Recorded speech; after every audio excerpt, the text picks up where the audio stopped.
America ইরানে হামলা করে তাদের সর্বোচ্চ নেতা আয়াতুল্লাহ আলী খামেনিকে হত্যা করেছে। ইরানের বহু গুরুত্বপূর্ণ নেতাকে মেরে ফেলেছে। দেশটিতে বোমা মেরে মানচিত্র থেকে মুছে দিতে চাইছে। কোটি ডলার মূল্যের বোমা মারছে। শহরের পর শহর ধ্বংস করছে বোমা মেরে। অথচ ঠিক একই সময় ইরানের উপর দেয়া এক যুগেরও বেশি সময় ধরে তেলের উপর নিষেধাজ্ঞা উঠিয়ে নিয়েছে যুক্তরাষ্ট্র। ইরানের তেলবাহী জাহাজগুলোকে হরমুজ প্রণালী দিয়ে স্বাধীনভাবে যেতে দিচ্ছে। কারণ যদি তেল বন্ধ হয়ে যায় পুরো পৃথিবীর তেলের বাজার ধসে পড়বে। সাথে এই তেল যে ডলার দিয়ে বিক্রি হয় সেই ডলারও ধসে পড়তে পারে। আমেরিকার অর্থনীতি তছনছ হয়ে যাবে। ট্রাম্পের চেয়ার উল্টে যাবে। আমেরিকা এমন একটা যুদ্ধে নেমে পড়েছে যেখানে শত্রুকে হারানো মানে নিজেকে ধ্বংস করা। আর আমেরিকা এমন লড়াইয়ে নেমেছে যেখানে জেতা আর হারা একই কথা। I think with 2 or 3 weeks. Not 3 weeks, if it is. We'll leave. But I think when we leave, probably that's all cleared up. নিজের ফাঁদে নিজেই আটকা পড়েছে ট্রাম্প। ইসলামের ইতিহাসে এমন ঘটনা রয়েছে। কারুনের ঘটনা ইসলামের ইতিহাসে রয়েছে। কারুনের কাছে এত সম্পত্তি ছিল যে সব সম্পত্তির গোডাউনের চাবি বহন করার জন্য 60টি উট প্রয়োজন ছিল। রাজা বাদশারাও তাকে হিংসা করত। সে বিশ্বাস করত তার শক্তিই হলো সম্পদ এবং তাকে তার সম্পদই রক্ষা করবে। কিন্তু তার সেই শক্তি পায়ের নিচে মাটি হয়ে গেল এবং মাটি তাকে গিলে খেলো। আল্লাহ বলেছেন তারা পরিকল্পনা করে, আল্লাহও পরিকল্পনা করেন, আর আল্লাহ সর্বশ্রেষ্ঠ পরিকল্পনাকারী। সূরা আনফাল আয়াত 30। বিশ্ব রাজনীতি নিয়ে শিকাগো বিশ্ববিদ্যালয়ে পড়ানো প্রফেসর জন বলেছেন কিভাবে নিজের ফাঁদে পড়ে শক্তিশালী দেশগুলো ধ্বংস হয়। তিনি যুক্তরাষ্ট্রের বর্তমান পরিস্থিতিকে টাইটানিক জাহাজের সাথে তুলনা করেছেন। আর এই জাহাজটি একটি আইসবার্গের দিকে যাচ্ছে। ক্যাপ্টেন দেখছেন, যাত্রীরা দেখছেন, কিন্তু জাহাজ ঘোরানো যাচ্ছে না। কারণ সামনে মাত্র দুটো পথ। প্রথম পথ আইসবার্গের দিকে যায়। আরো কঠোর হামলা করতে হবে ইরানের ওপর। আরো ভারী ভারী বোমা বর্ষণ করতে হবে। তাদের তেল স্থাপনা উড়িয়ে দিতে হবে। তাদের বন্দর ধ্বংস করে দিতে হবে। ফলাফল ইরান হরমুজ প্রণালী বন্ধ করে দিয়েছে। পৃথিবীর 20% তেল বন্ধ। ইয়েমেনের পাশ দিয়ে যে বাবেল মান্দাব রয়েছে ওটাও বন্ধ করে দিয়েছে হুতিরা। তার মানে আরো 12% তেল বন্ধ। তেলের দাম বেড়েই চলেছে। কিছুদিনের মধ্যে খাবারের দামও বিস্ফোরিত হবে। পৃথিবীর অর্থনীতি মহামন্দায় ডুবে যাবে, যা 1929 সালকেও হার মানাবে। এই পথ সেই টাইটানিককে সেই আইসবার্গের দিকে নিয়ে যাচ্ছে। দ্বিতীয় পথ হলো পিছু হটো, হার মেনে নাও, ইরান যা বলে তা মেনে নাও। ফলাফল মধ্যপ্রাচ্যে আমেরিকার আধিপত্য চিরতরে সমাপ্তি। সবগুলো ঘাঁটি গুটিয়ে ওয়াশিংটনের দিকে চলে যাও। এই পথ আইসবার্গের দিকে যাচ্ছে। অথচ ইরান বেছে নিয়েছে চমৎকার কৌশল। ইরানের জিততে হবে না, শুধু টিকে থাকতে হবে। প্রতিটি মাত্র $5,000 ইরানি ড্রোন আমেরিকাকে বাধ্য করছে $10 লাখ মিসাইল দিয়ে জবাব দিতে। এদিকে ইরানের ড্রোনগুলো যে শেষ হয়ে যাবে এমনও সম্ভাবনা নেই। কারণ ইরান এখন দীর্ঘ 1 যুগ পরে পুরো বিশ্বে তেল বিক্রির সুযোগ পেয়েছে। কাজেই তাদের কাছে এখন পর্যাপ্ত অর্থ থাকবে। আর আমেরিকা অর্থনৈতিক সংকটে পড়বে। Their navy's gone, their air force is gone, all of the anti-aircraft is gone. দিন যত যাবে আমেরিকা অর্থ হারাবে, আমেরিকা সম্মান হারাবে, বন্ধু হারাবে। যুদ্ধের আগে হরমুজ প্রণালী দিয়ে পৃথিবীর 20 ভাগ তেল যেত, আজ তার মাত্র 5 ভাগ যাচ্ছে শুধু ইরান থেকে। আর ট্রাম্প রুখতে পারছে না, এটাই ফাঁদ। কারণ রুখতে গেলে পৃথিবীর অর্থনীতি রুখে যাবে। এমনকি ট্রাম্প রাশিয়ার উপর থেকেও তেলের নিষেধাজ্ঞা তুলে দিয়েছে। অথচ এই ট্রাম্পই শপথ নিয়ে বলেছিল রাশিয়াকে অর্থনৈতিকভাবে পঙ্গু করে দেওয়া হবে, যাতে ইউক্রেনে আক্রমণ করতে না পারে।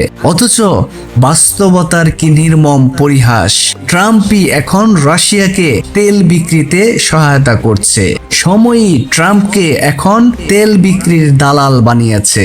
শুধুমাত্র নিজের দেশের ডলারকে টিকিয়ে রাখতে তাকে দালাল হতে হয়েছে।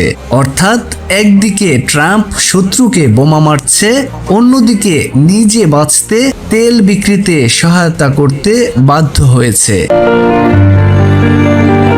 1990 সাল 2রা আগস্ট সাদ্দাম হোসেন কুয়েতে হামলা চালালো। যুক্তরাষ্ট্র জবাব দিল 5,40,000 সৈন্য দিয়ে। এই বিশাল বাহিনী প্রস্তুত করতে প্রায় 6 মাস লেগেছিল।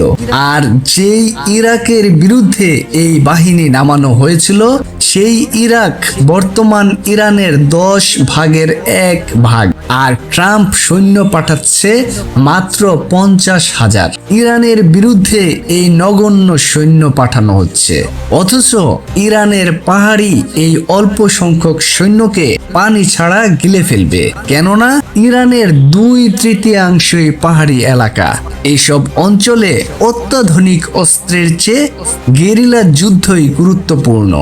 আর এই ইরান 40 বছর ধরে গেরিলা ট্রেনিং করছে এই মুহূর্তটার জন্যই। তাদের সামরিক কমান্ডার ইব্রাহিম জুলফাকারি বলেছেন, আমরা তাদের জন্য অপেক্ষা করছি। এই কমান্ডার আমেরিকার সৈন্যদের ফাঁদের ভিতরে আমন্ত্রণ জানাচ্ছেন। ইতিহাস বলছে, যখন মরিয়া নেতারা মরিয়া সিদ্ধান্ত নেয়, তখন পরিণতি ভয়াবহ হয়। 1941 সালে জাপান পার্ল হারবারে আক্রমণ করে সেই মরিয়া সিদ্ধান্ত নিয়েছিল। নিজেরাও ধ্বংস হয়েছিল। তাদের সামরিক কমান্ডাররাও বলেছিল তাদের ধ্বংস অনিবার্য, কিন্তু তবুও তারা পার্ল হারবারে আক্রমণ করেছিল। কারণ কোনো জাতির যখন সামনেও খাত থাকে, পিছনেও খাত থাকে, তখন নেতারা কখনো কখনো বিপজ্জনক পথ বেছে নেয়। তখন নেতারা পাগলের মতো সিদ্ধান্ত নেয়। ট্রাম্প সেই পাগলামি করছে। ট্রাম্প চিৎকার করে বলছে, আরো জোরে আঘাত করো। মিত্র দেশগুলো চুপচাপ সরে যাচ্ছে। আরব দেশগুলো সাফ জানিয়েছে তারা এই যুদ্ধে নেই। ইউরোপ না বলে দিয়েছে। অর্থনীতিতে ধীরে ধীরে ফাটল ধরছে। যুদ্ধের সময়ও ক্রমশই বেড়ে চলছে।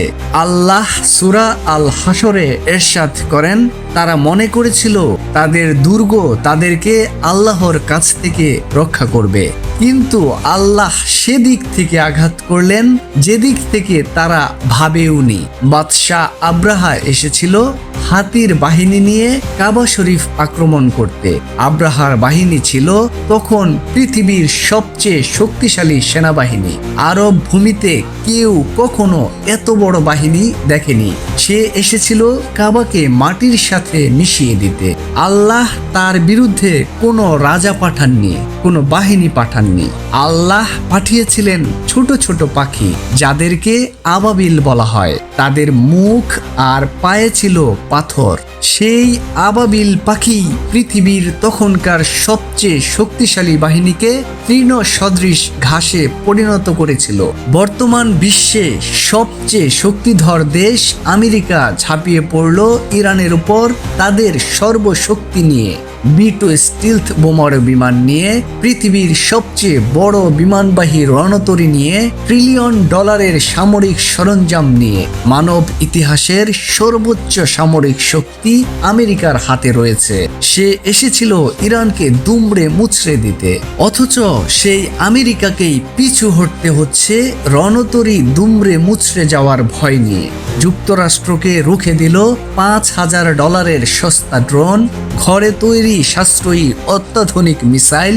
আর সেই জাতি যে জাতি কখনো কারো কাছে নতি স্বীকার করেনি। ফেরাউন ডুবেছিল, আব্রাহা ধ্বংস হয়েছিল, রোমান সাম্রাজ্য ধুলোয় মিশেছে। যে ব্রিটিশরা বলতো তাদের সূর্য কখনো অস্ত যায় না, সেই ব্রিটিশ সাম্রাজ্য আজ মানচিত্রে ভালো করে খুঁজে পাওয়া যায় না। সোভিয়েত সাম্রাজ্য ধসে গেছে। এদের সবার মধ্যেই একটা মিল ছিল, পতনের শেষ সময়ে এরা সবাই বলতো তাদের হারানোর শক্তি কারণেই। আমি তোমাদের সবচেয়ে বড় রব। অথচ আল্লাহর কথাই এরা ভুলে গিয়েছিল।